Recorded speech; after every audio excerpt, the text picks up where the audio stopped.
존경하는 국민 여러분, 그리고 유튜브를 통해서 이 방송을 듣고 계시는 840만 해외 동포 여러분, 오늘 저는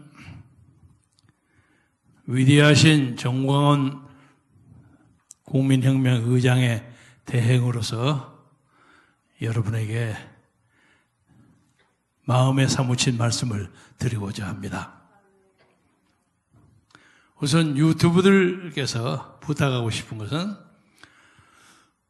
저의 말씀은 제목이 이번 선거는 완전 부정선거다 하는 것이 제 제목입니다.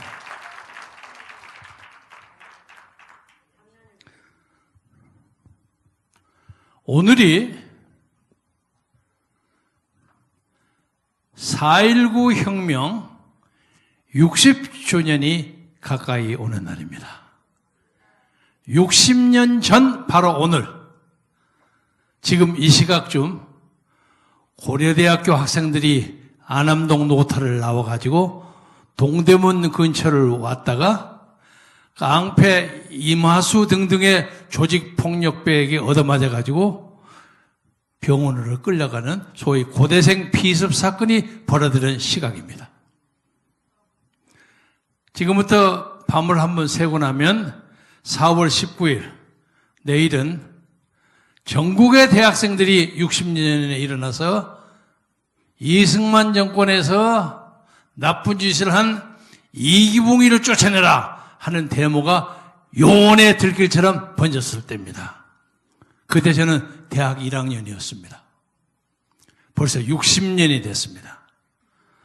당시에 3.15 부정선거, 그러니까 이번에 4.15 부정선거하고 딱 한 달 차인데, 3.15 부정선거는 이승만 후보는 전혀 문제가 없었습니다.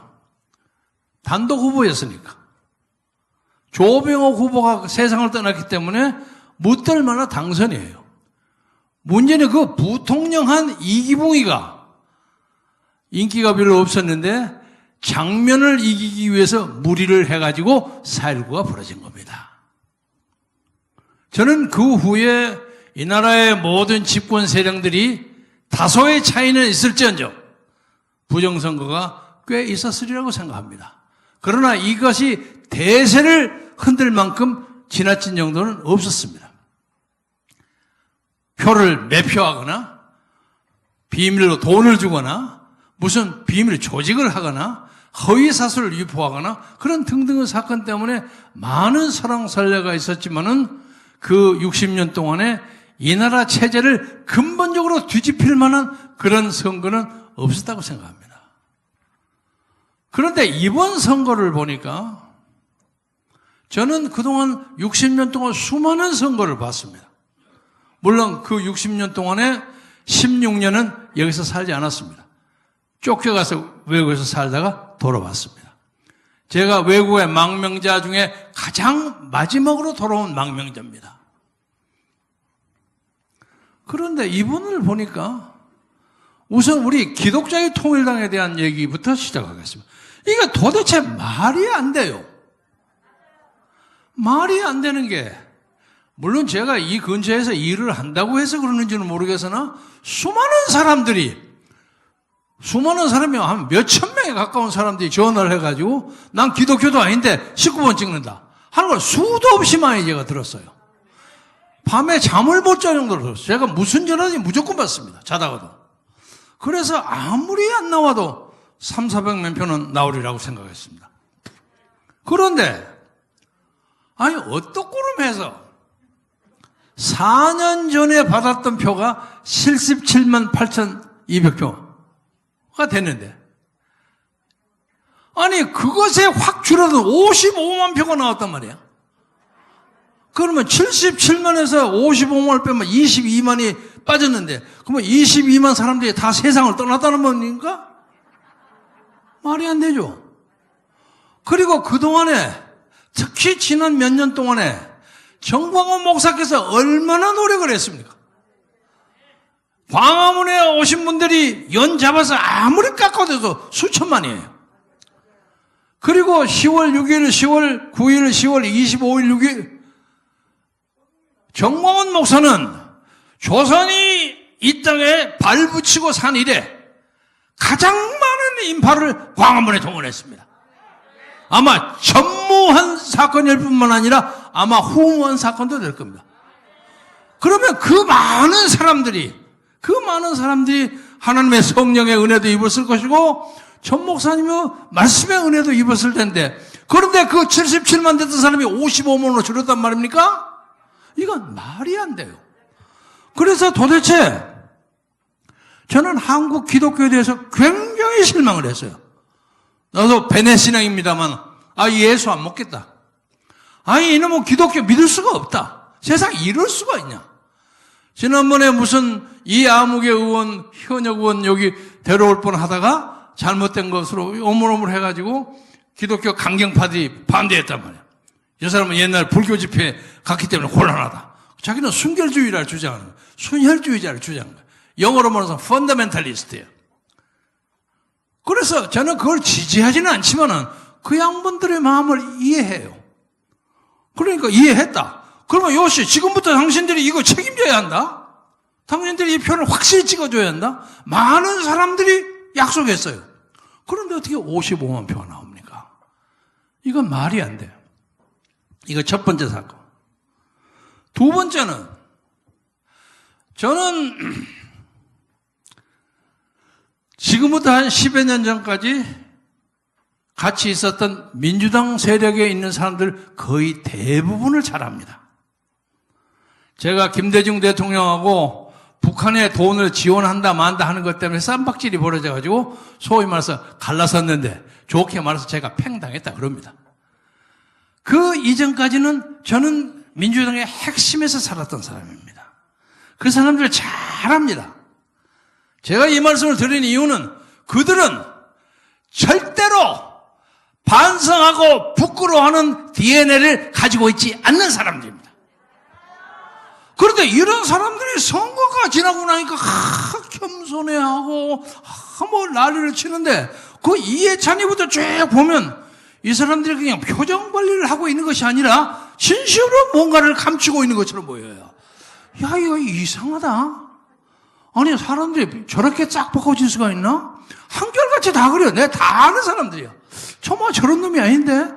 그리고 좀 기세등등하고 난리를 쳐야 할 판인데? 이상하네? 그리고 민주당의 선거 전략을 진두지휘했다는 양정철이, 그리고 이광철인가는 전략교회 위원장, 이 사람들이 이렇게 엄청난 승리를 거두어놓고 난 다음에 설교문에 빠지는 거예요. 우리는 이제 빠진다. 우리는 저녁을 기다리면서 빠진다. 아니, 왜 빠집니까? 잘했으면 그 사람 국무총리도 할 수 있는 거 아니에요? 이상하지 않아요? 왜 빠져요? 이상하네. 내가 생각하는 나나름의 자칭 명색한 논리로 봐, 이거 빠질 리가 없는데? 이제 정권에 2년 남았어요. 내일인가가 취임 3주년 됐잖아요. 그러면 하려면 집권을 해야 되는데 왜 물러나가? 그것이 드디어 여러분이 들으셨는지 모르지만 오늘 들통났습니다.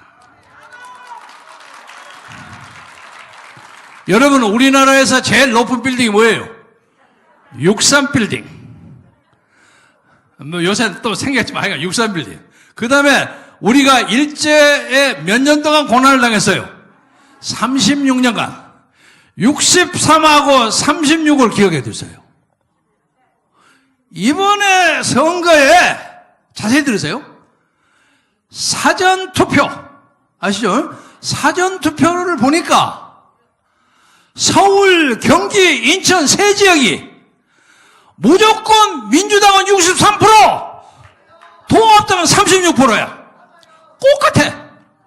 세상에 이룰 수 있습니까? 이건 조작입니다. 이런 조작은 하느님도 만들기 어려워. 전라남북도는 그거 할 필요가 없어. 어차피 그쪽으로 가니까. 그리고 보면 뭐 경기도 말고 저 평택에도 뭐 부산에 뭐 최아무개 의원도 그러고, 아무튼 간에 아주 아슬아슬하게 싸움을 하던 것이 막판에 63대 36의 사전투표가 와서 수십 개를 뒤집어 엎었어요.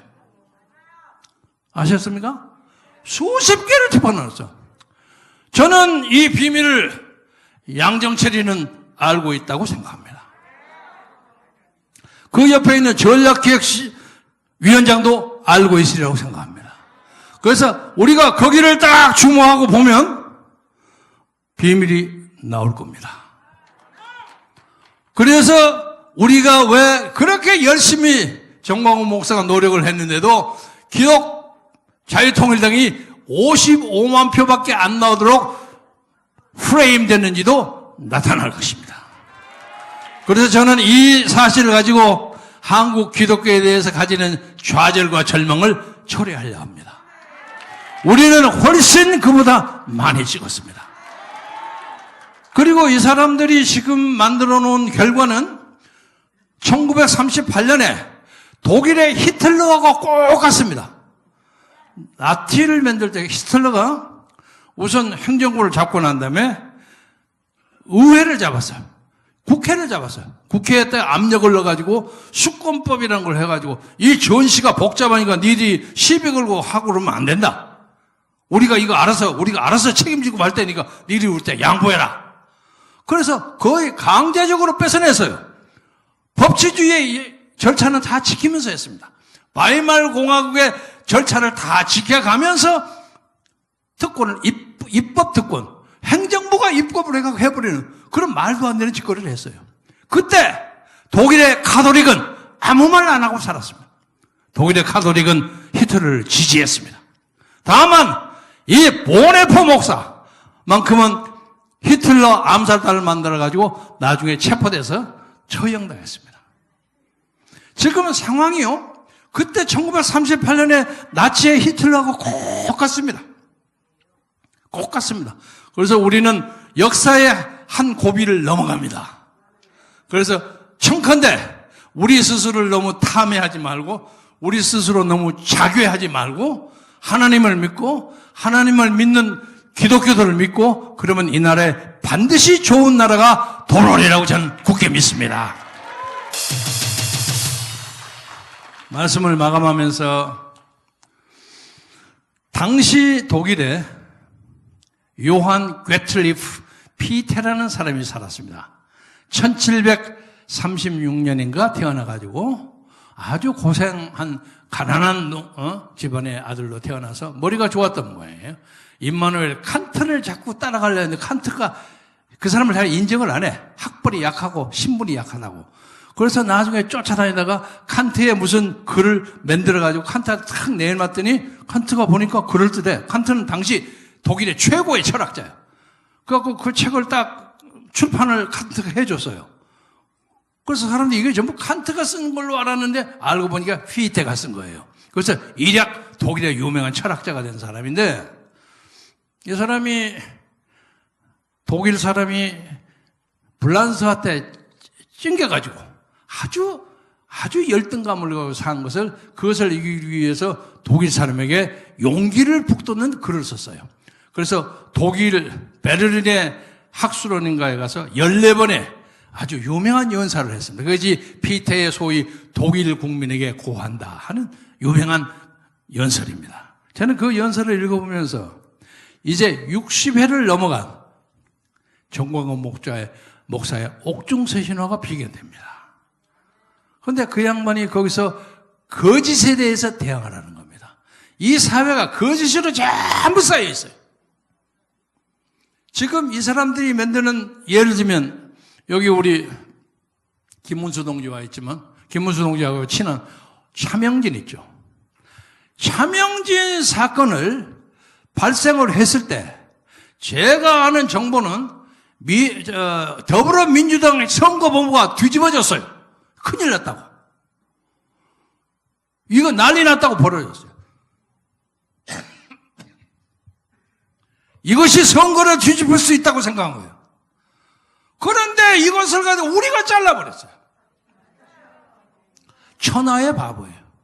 저는 이 문제에 대해서 개인적으로 김종인을 잘 알고 있지만은 사꾸라라고 생각해요.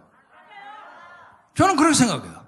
아니, 세월호 문제에 대해서 그만큼 얘기를 못할 게 뭐가 있습니까? 그 전에 김대호라는 사람이 그 유명한 경제학도인데 그 사람이 무슨 얘기한 것을 가지고 또 그걸 잘라버렸어요. 김대호라는 사람이 얘기한 거 여러분 내용을 아십니까? 장애인을 돕는 일에 나이가 든 사람들도 노인들도 장애인 취급을 해서 같이 모셔야 한다 하는 요지의 발언이에요. 그렇지 않습니까? 나이가 들면 걷는 것이 불편하고 어디 가서 넘어지면 큰일 나잖아요. 그래서 장애인하고 비슷해요. 그런데 노인을 장애인에게 비유했다고 해서 그걸 난리를 치는 거예요. 그리고 세상에 말이죠. 애를 써가지고 공천 받아가지고 후보까지 돼 있는데 아무 말도 없이 변명의 여자들 목을 탱강 잘라버리는 그런 놈의 독재가 세상에 어디 있습니까? 안 그래요? 완전히 정치생명을 가게 해버린 거예요. 그래서 우리가 전력의 실패뿐만 아니라 이 정부가 가지는 거대한 음모의 어떤 네트워크, 그 프레임에 말려들어가 있는 거예요. 그 차명진을 안 자르면 니들 다 죽는다 난리 법석을 치는 거예요. 웃기지 말아요. 당당하게 참여인을 가지고 옹호해야 하는 거예요. 그래서 말씀을 요약하자면 이제 문재인 정부에 대한 저항운동은 제2단계로 본격화됐습니다. 그리고 아까 그 63하고 36 여러분 잘 외우셨죠? 그 외로 그런 부정선거에 관한 그 끄트머리가 많이 나옵니다. 잘 아시죠? 분당에서 무슨 사전투표가 딱지를 붙였는데 그거 한 3, 4일 동안 해도 창고에 넣어놔다 끄집어내는데 보니까 딱지가 바꿔졌어요. 뭐 추아무개인데 이름이 글씨가 다른 게 붙어있고 그런 게 많이 나와요. 그래서 이 정부가 이 선거를 조작하기 위해서 여러 가지의 방법을 사용한 것이 아닌가 하는 의혹이 많습니다. 자, 이 사람들은요, 드루킹 아시죠? 8천억 개를 조장하지 않았어요? 근데 당시에 저는 드루킹이 적어도 너댓 개는 있었으리라고 생각합니다. 그 중에 하나가 걸린 거예요. 근데 이 사람들은 완전히 AI와 컴퓨터를 가지고 국제 해킹을 할 수 있을 정도의 기술을 가지고 이 선거를 하는데 우리 미래통합당 사람들은 옛날 공병호 구식 따닥거리는 타이프라이터를 글씨를 쓰고 앉아있어요. 이렇게 차이가 많아요. 그러니까 해결이 안 되는 거야. 이 해결을 끊는 방법은 위대한 하나님의 성령으로 이걸 이해합니다. 성령만이 이것을 이길 수 있습니다. 그래서 여러분이 기독교가 됐다는 것을 감사하고 자랑스럽게 생각해서 이제부터 제2단계를 열심히 가서 이 나라의 자유민주주의와 이 나라 시장경제와 기독교 입국의 거대한 목표를 달성할 수 있는 영광의 그날을 위해서 다 같이 매진하기를 바라는 바입니다. 대단히 감사합니다.